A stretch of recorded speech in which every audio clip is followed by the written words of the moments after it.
Welcome once again to my channel. It's been a while. We've spoken or I've done something. It has been a very busy few weeks, and today's topic, I've spoken about this in a few of my groups, WhatsApp groups, and this topic came up around March 23rd.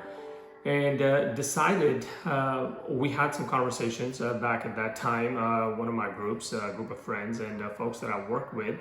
And over the course of the last few weeks, turning into months, I have been thinking about this topic, considering everything that has been happening around the world, be it Kashmir, be it Palestine, Israel, be it the United States facing off with China. So decided, why not talk about the Divided Patriot? Now you'd be thinking, what in the world is Divided Patriot? We all have heard about what is a patriot. It's someone who unconditionally loves their country and unconditionally would want to fight off any enemies. That really is the definition of patriot. What a patriot is: someone who's going to go to any lengths to defend his or her country or one's country. Now that is the dictionary meaning of a patriot. Now, when I posted this question to some of my friends in one of my groups, I really received mixed responses. One person was, along the same lines, unconditional love for my country. Another person was, love, affection, for my country, and the willingness to do different things, different constructive things towards the betterment of my country. That could be economy, that could be health, that could be the overall society. And then there were a few other people who said that patriotism means being able to be a good citizen, not just being able to defend your country as a soldier or a civilian, but just being a good citizen. So different connotations of patriotism I was able to experience from that conversation. And talking specifically, there are two categories of people that come into this conversation. One, those folks who spend their lives in the same country, in the same geographical region. They do not travel outside. They do not get the chance to go anywhere else other than their own country that they were born in, the city that they were born in. And to them, that is their full ecosystem. So to them, this system that I'm part of is everything for me. I'm going to do everything for this system. I'm going to go to school for this system. I'm going to set up shop for this. I'm going to take a job for this. I'm going to vote within this system. I'm going to criticize different aspects of the organizations, the government, or the society, and contribute towards the improvement of that society.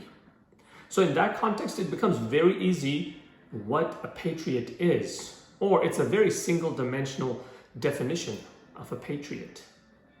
Now things not get complicated, but things become interesting when we are talking about expats. People who are born in one country, people who were born in one country, and then they choose to migrate, or then they have to migrate, or then they just migrate.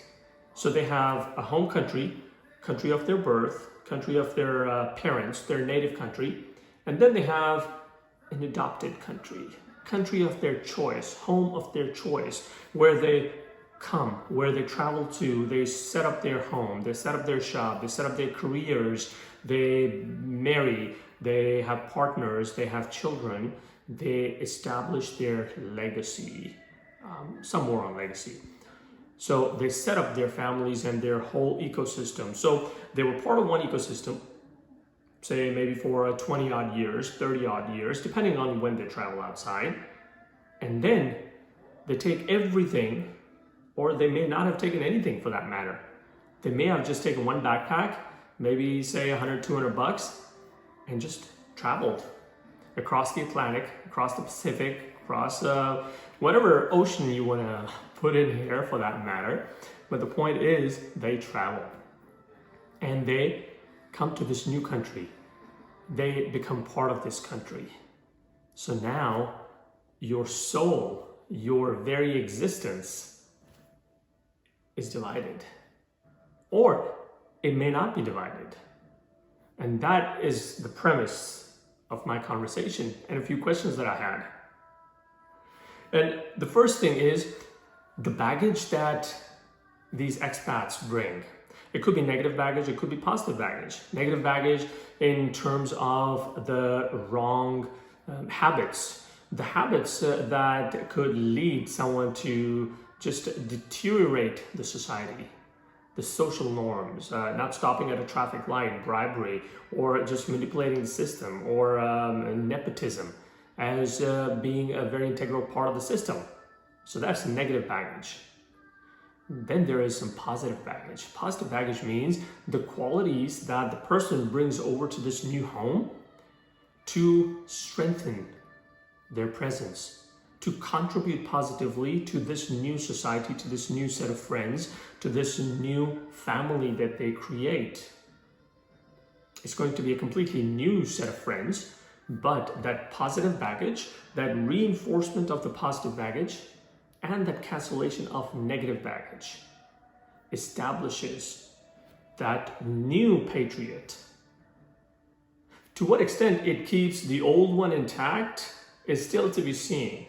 And there are certain points in time of this patriot's life that the conflict arises during the course of the life cycle. But there is a negative baggage and there is a positive baggage. So it depends on what kind of baggage you have, what kind of a patriot you are. And then comes the confusion to either stand out, be that nail that stands out and gets hammered on, or assimilate. It's a very fine line that these folks have to walk.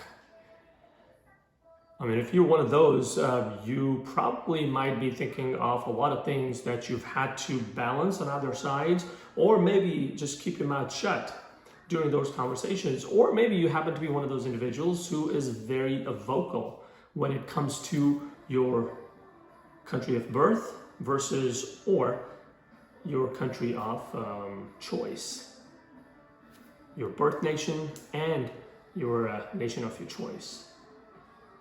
So either you assimilate or you stand out. It depends on how your immediate circle is.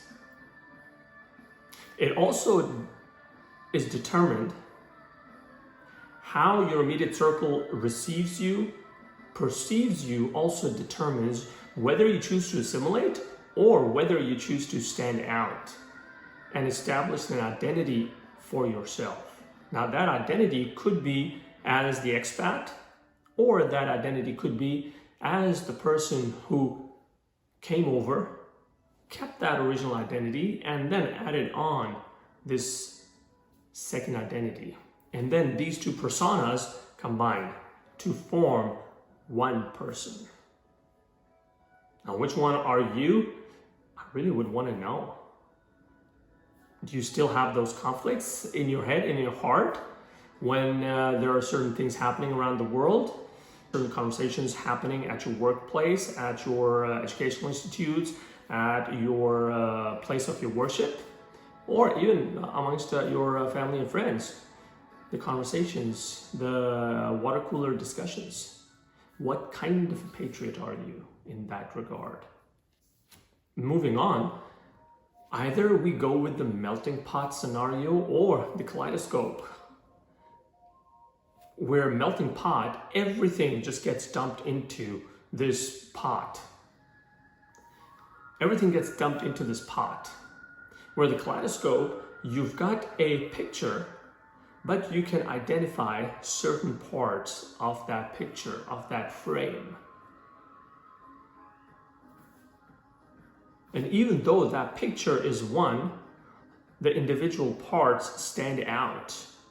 It's not the individual parts that make the picture, but it is the sum of all those individual parts that create that picture. So, are you part of a melting pot society, which just puts everyone in the same bowl just simmers at 450 degree Fahrenheit, and then everyone becomes the same person. You're just into barbecue, football, beer, or you're the kind of person who becomes part of the society, but then again, you like those biryanis, you like those niharis, and you also enjoy NFL, you also enjoy UEFA League Champions football or Champions soccer. So it completely depends on the kind of individual we are. And that is what defines us. The kind of patriot we choose to be, maybe not. But the kind of patriot our inner character pushes outside by virtue of who we were born as, plus by virtue of our experiences, our education, and our personality. Now, another conversation point here could be, and I'm going to take a very common example. Am I considered a patriot if I do not hate anyone from India as a Pakistani? Would I be? If I don't hate Indian movies, if I don't hate Indian players, if I don't hate everything Indian, am I any less of a patriot Pakistani? Am I? Or am I not? So is my certificate of patriotism subject to my hatred for everything Indian? That is a very heavy conversation that I've been part of in a lot of my circles, and a lot of folks I know, only by virtue of being an Indian, they would discount it as cheaters, as people who cannot be trusted. Is that fair? Is it really fair that I should be called a patriot Pakistani, because I have hatred for Indians or India in my heart? But if I like any of the movies or any of the players or the way they go about whatever work they do, I appreciate that. And then I invite the wrath of all things Pakistani, that how dare you do that? So just a question for you, to all my Pakistani friends and Pakistani family members. And so to all the Divided Patriots, whether you are in the Netherlands completing your PhD, or you just enjoying your evening strolls, taking pictures and sharing those in the WhatsApp groups, whether you are in Bradford and you're planning on watching the Pakistan-Afghanistan cricket game for the 2019 World Cup, or you happen to be down in South Africa or even Australia or New Zealand, establishing your IT company. For all those Divided Patriots who are waiting for mangoes to be off-boarded a plane that has just landed after a long flight from Pakistan. To all those Divided Patriots who have established their businesses, who have established a name for themselves, who have registered themselves as responsible citizens for their adopted homes. And they wear that green, white and green with such pride that white and green with their adopted homeland flag becomes a symbol of patriotism. Because it's not just one country that I happen to be representing. I happen to be representing two countries, the country of my birth and the country of my choice. And sure as hell, I'm going to do everything I possibly can to not only take care of the image, the brand that is Brand Pakistan, but also take care of the society that I'm part of as a Pakistani, as a professional, as someone who wants to contribute towards the legacy that I build. So to all the Divided Patriots in the world, wherever you be, keep doing what you are doing, and do not let anyone tell you that you have to be citizen of one place to be able to stand tall, have your chin high. And you absolutely have no reason to think when anyone tells you that just because you are not living in Pakistan, you are any less of Pakistani. Because you can always take the boy out of Pakistan, but you cannot take the pin out of the boy. With that thought, I'm going to leave you with all these questions as to what kind of patriot you are. Are you a divided patriot? How many different countries you're dedicated to, or you're loyal to, and where your loyalties lay? And just to bring it home, when it's our time to go, when it's our time to bid farewell to this world, no one's going to ask us, where are you from? Are you from Pakistan? Are you from India? Are you from New Zealand? Are you an American? Are you an Australian? Death will not see our passport. Death will not check for our visa. It will come and it will take us. So the best we can do is be the absolute best version that we can be, and just leave the rest, leave the judgment to people who judge, and just keep walking. Because sooner or later, people who appreciate what you do, what you say, what you believe in, they will start walking with you. To all the divided patriots, till next time, take very good care of yourselves.